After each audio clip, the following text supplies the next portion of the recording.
Hello my loves, welcome back to my channel. Today's video is going to be all about hair extensions. This will be the third video in my hair extension series. I'll be showing you guys how I used hair extensions to transform my broken, lifeless hair, and how by just adding a few rows of hair extensions, I was able to add volume, brighten my color, add length, and get the best version of my hair possible.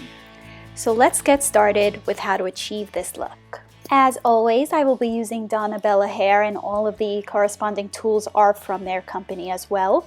And my hair extensions today are going to be the 22-inch ombre rooted hair extensions in straight, and the color is 12/60. Okay guys, so I felt it was really important to show you the before on what my hair looked like currently without the extensions in. So as you guys can see, I do have a lot of breakage in the front. These are pieces that I've been trying to grow out for the past several years, and it does take a very long time. So what I decided to do was cut them in the meantime so that they appear to be angles, but you know, I really just wanted to add something in these spots so that my front pieces were as long as the pieces in the back. So that's what we're going to be doing today. Now, when performing this service on clients, I consider this to be a half a head of hair extensions because we're just focusing on certain areas. We're not putting them throughout the back. This is kind of just a filling in technique that I'm going to be showing you today. And as you can see, the extensions start with a rooted ombre, which is darker on top and lighter on the bottom, which helps for blending purposes. So I'm showing you guys the thickness of the slice of hair that I took. This is where I'm going to be securing the extension onto, and you want to make sure it's just thick enough where that it's able to support the weight of the extension. So what I'm doing is I am pulling the bead through my loop tool. Once the bead is on my hair, I am then sliding up and inserting the hair extension into the bead. So now that the extension is secured into the bead, we're sliding that up toward the root, not all the way up to the tippy top, and then we're going to secure it with our plier tool. And that completes our very first strand. As you can see, it hangs very naturally. It's not taut, it's not pulling. That's exactly the proper placement where the extension should be. So as this video progresses, I will be showing this process very close up. I know a lot of people had so many positive questions and comments, and they really wanted to know about the process. So I made sure to try and zoom in as close as possible so you guys can see.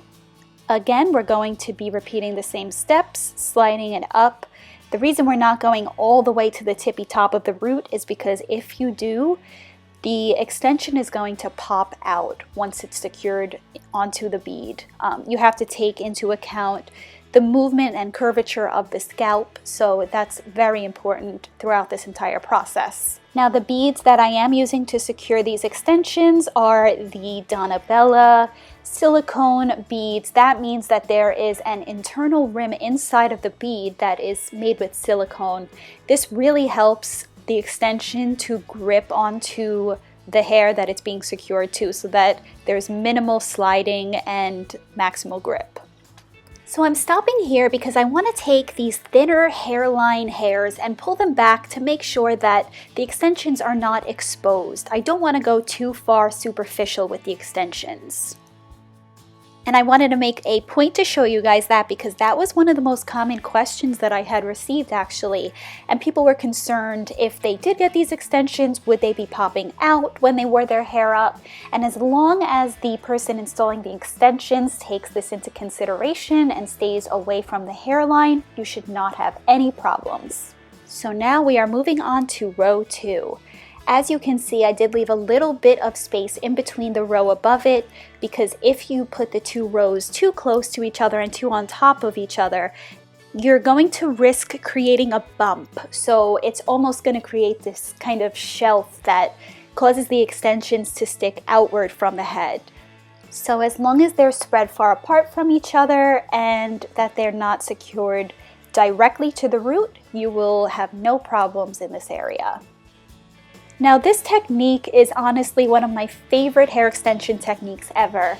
I kind of refer to it as the filler technique because it's quicker than doing an entire head of hair extensions.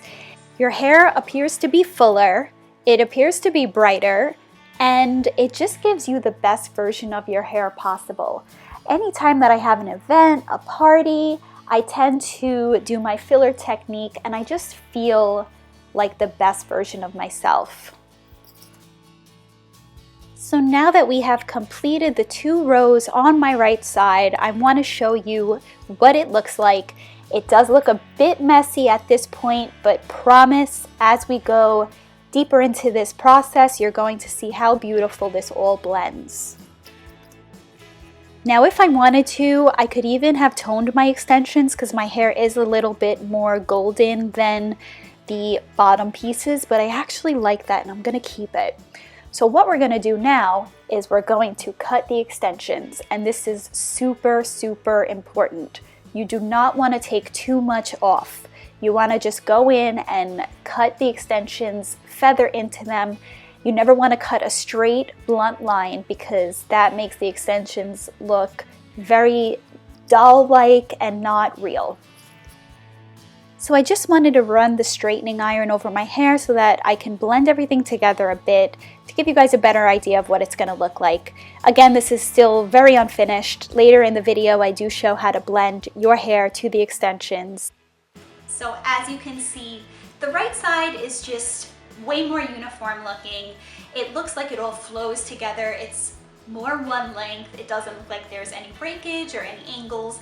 And as you notice, the bottom of my hair has actually been brightened up by these extensions, which is awesome.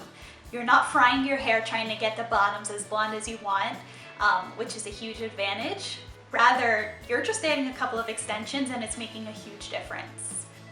And now normally I would continue to go a little bit more backward so that there are more pieces blending the back of my hair with the front.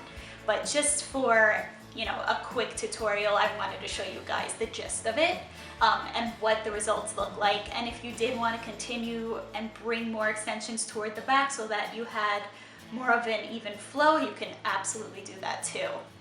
So yeah, I mean, you guys can see how short these pieces are, and I think that just by adding a couple of extensions, it makes the side look completely more uniform and flowy compared to these broken ends. It's hard for blondes to achieve that one length, beautiful, flowy hair because, you know, anytime you do highlight your hair, you're going to risk breaking it at some point. And that's exactly what this is from.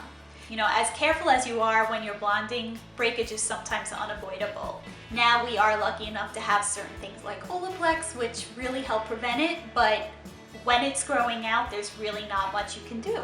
So this is a great option if there's any of my fellow blondes out there who do have some breakage. I could just play with this all day. Bounce. So yeah, you saw how quick that was. I'm gonna do the other side and I'm gonna give you guys a close-up because I know in my video that I had posted where I did Megan's extensions, a lot of people were having a little bit of difficulty seeing the process really close up. All right, let's get started on this other side.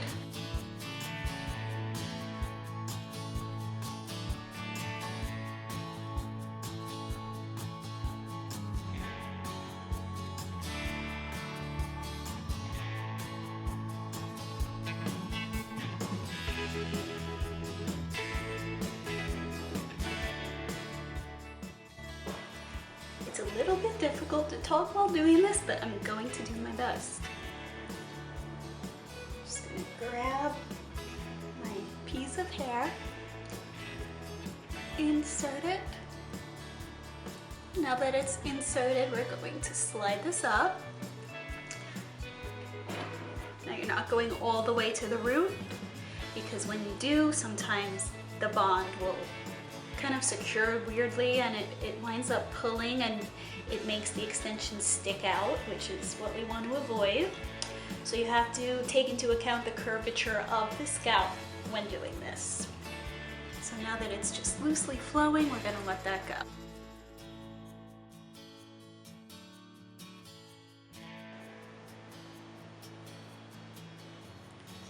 up our next piece.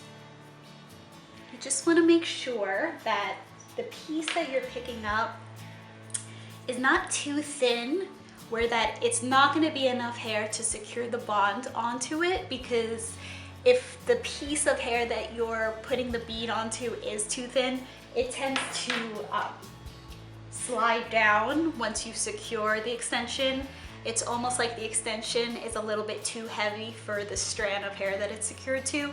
So you just want to make sure that the piece that you're picking is thick enough but not too thick, or else you won't be able to slide the extension through the bead.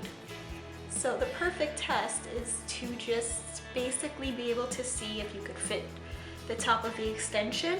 If you can, then you know you've got a pretty good amount of hair. Okay. So now we just let that flow. And this row is going to be a little bit further back than the other side, so you'll get a better idea of what it looks like if you were to continue a little bit further back with your extensions.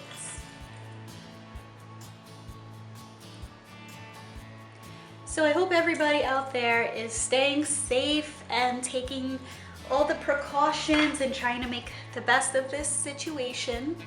It's a very crazy, unique situation that I honestly can't believe that is happening.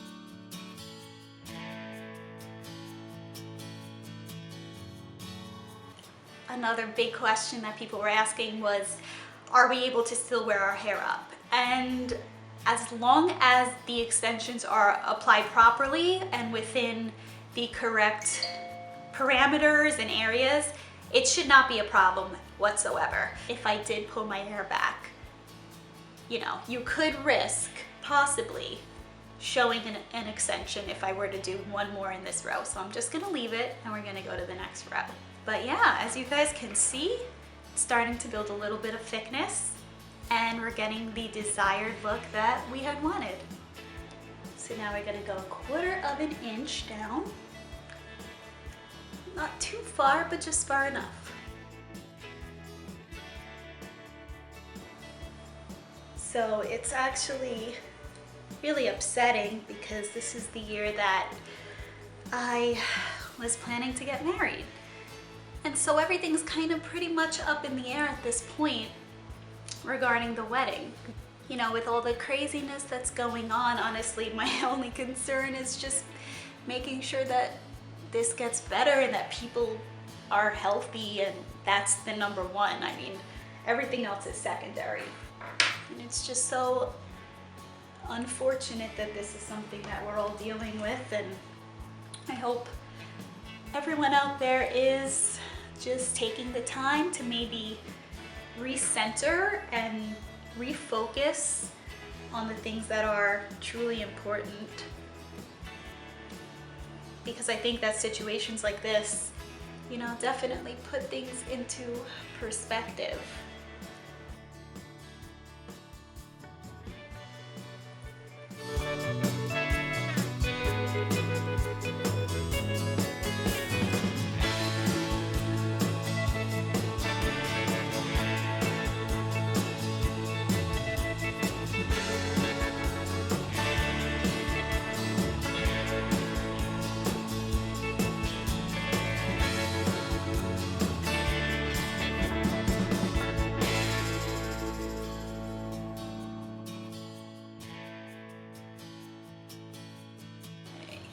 That is a wrap.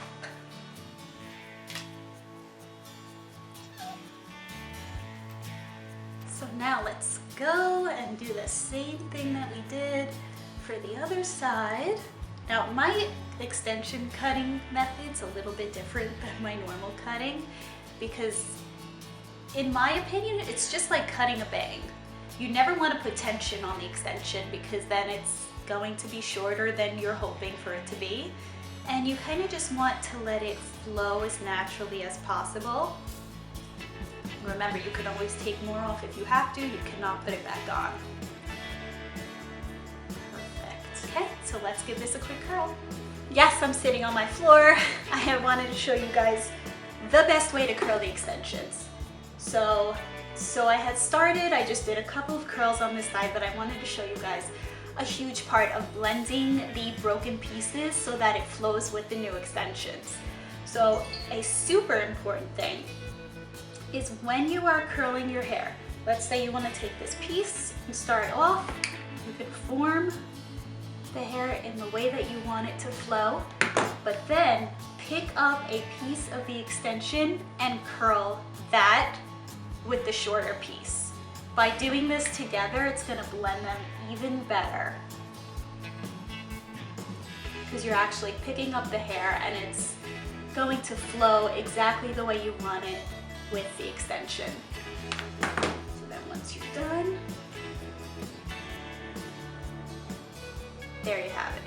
Looks like all one piece, one uniform, solid piece of hair. And here I present to you the finished look. A half a head of hair extensions.